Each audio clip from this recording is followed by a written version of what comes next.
Alors, dans le numéro, on cherche la mesure du rayon du cylindre. On vous donne l'air total, puis on vous donne l'air latéral en fonction de pi. Donc, puisqu'on vous donne l'air total, on va commencer avec la formule de l'air total. Donc, ça, c'est la formule la moins précise pour le cylindre. Je sais que c'est peut-être pas celle que vous utilisez habituellement. C'est pour ça que je la mets en gris. Mais dans notre cylindre, en fait, on a deux bases, puis on a aussi la partie air latéral.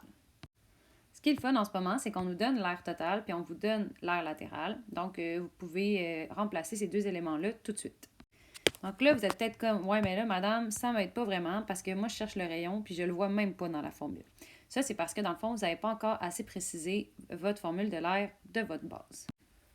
La base de votre cylindre, elle est en forme circulaire. Donc, l'air d'un disque, la formule, c'est pi r exposant 2. Ton travail, en fait, c'est d'aller isoler le rayon. C'est le fun parce que c'est notre seul inconnu dans notre équation. Par contre, ce ne sera pas un travail qui va être nécessairement facile parce qu'il y a beaucoup de choses à éliminer. L'exposant 2, le fois pi, le fois 2, puis le plus 64,64 pi. Première des choses, je vais aller enlever la partie R latérale. Donc, je vais faire moins 64,64 pi des deux côtés.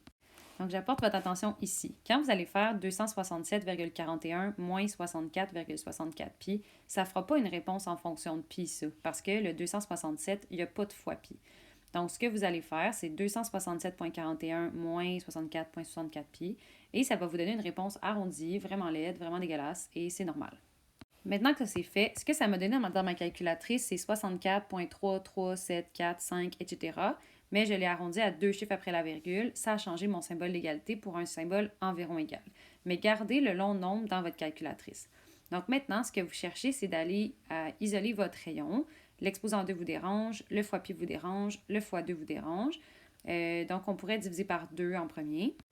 Puis ça, ben, ça vous donne 32,17. Par contre, le long nombre dans ma calculatrice que ça me donne, c'est 32,168,7,2,5, blablabla.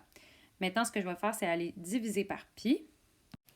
Toujours avec le long nombre, ça m'a donné 10,24, qui est environ égal au rayon exposant 2. Et maintenant, ce que vous souhaitez faire, c'est la racine carrée de 10,24.